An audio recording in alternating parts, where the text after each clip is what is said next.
The question itself wasn't suspicious. That's what made it so terrifying. If Noah had accused me directly, I would have known what was happening. If he'd confronted Ryan, I would have understood. If he'd screamed, thrown things, demanded answers, any of that would have made sense. Instead, he simply smiled, looked at Ryan across the dinner table, and asked, "So, how did you two meet?" And in that moment, I knew my marriage was over. The dinner had been my idea. Ironically, I was the one who suggested inviting Ryan. Not because I wanted to, because I felt trapped. For nearly a year, I'd been talking about him constantly, mentioning him in stories, referring to projects we'd worked on, using his name so often that Noah eventually joked he knew Ryan better than some of our actual friends. I laughed when he said that. Ryan laughed too. Neither of us realized Noah wasn't joking. My affair with Ryan had lasted 12 months. Long enough that I stopped thinking about consequences. Long enough that I started believing I'd mastered deception. People always imagine getting caught happens because of some huge mistake. A text message, a hotel receipt, a lipstick stain. Sometimes it happens because you become careless, and sometimes it happens because the person you're lying to is smarter than you think. Ryan worked with a consulting firm that partnered with my company.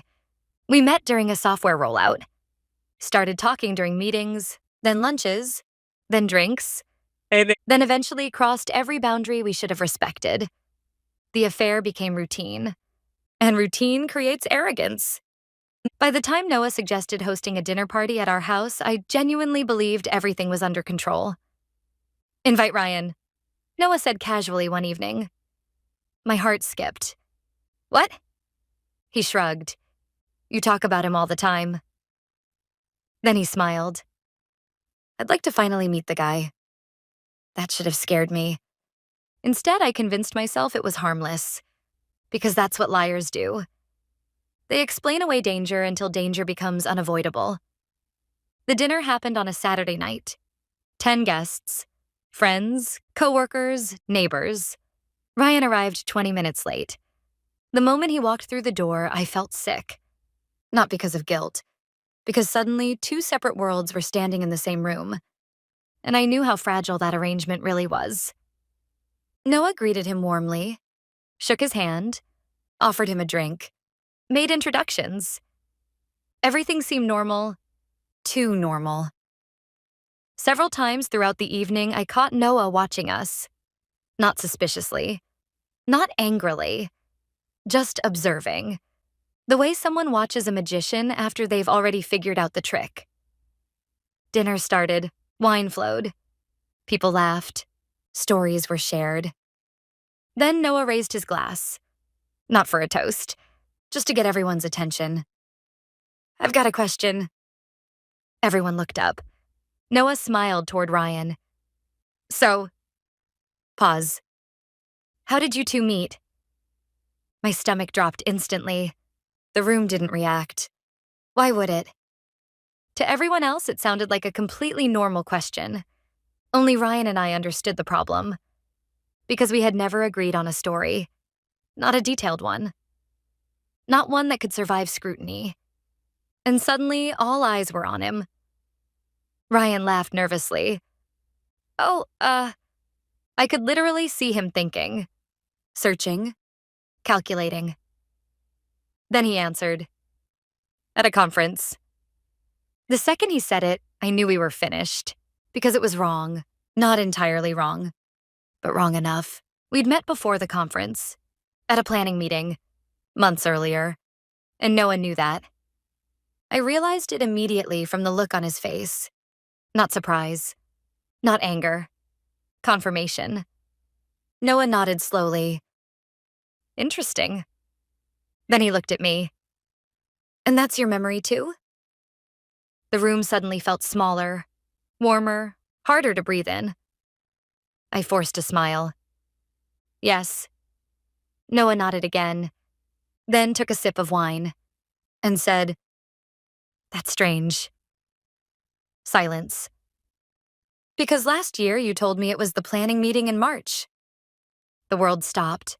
Not dramatically, not loudly, just all at once.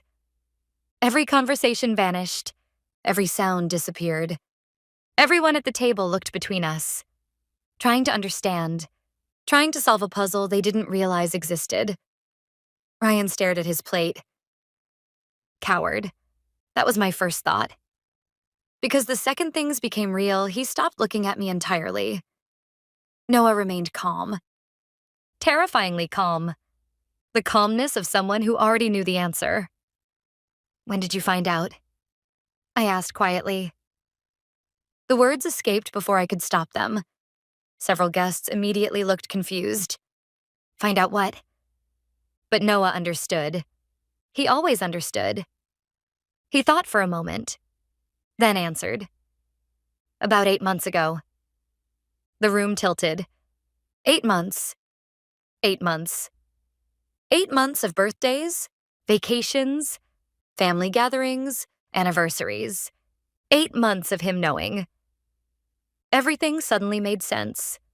The distance, the patience, the lack of arguments. He wasn't trusting me. He was preparing. Ryan finally stood.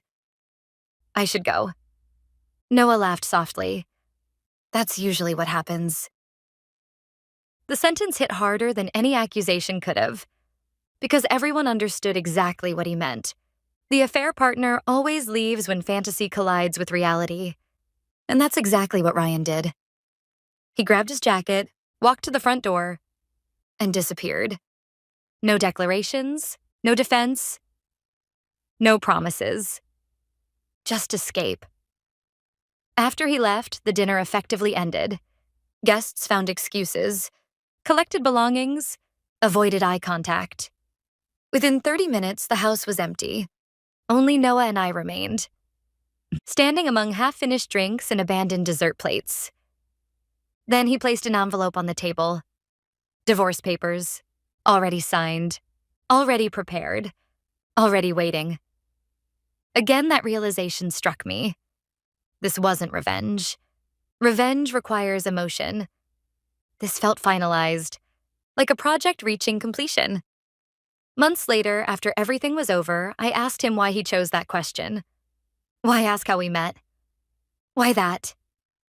Noah thought about it for a long moment, then answered quietly. Because the truth is easy to remember. He paused. But lies require teamwork. His eyes met mine. And I wanted to see if you two were even telling the same one. I still think about that dinner sometimes. The wine glasses, the silence, the question. A simple question. One that sounded harmless to everyone else. But the worst part wasn't being exposed. It wasn't the divorce. It wasn't even watching Ryan walk away. It was realizing my husband already knew the answer before he asked. And the moment he looked at my affair partner and said, "How did you two meet?" He wasn't searching for the truth. He was simply giving us one last chance to prove we didn't have it.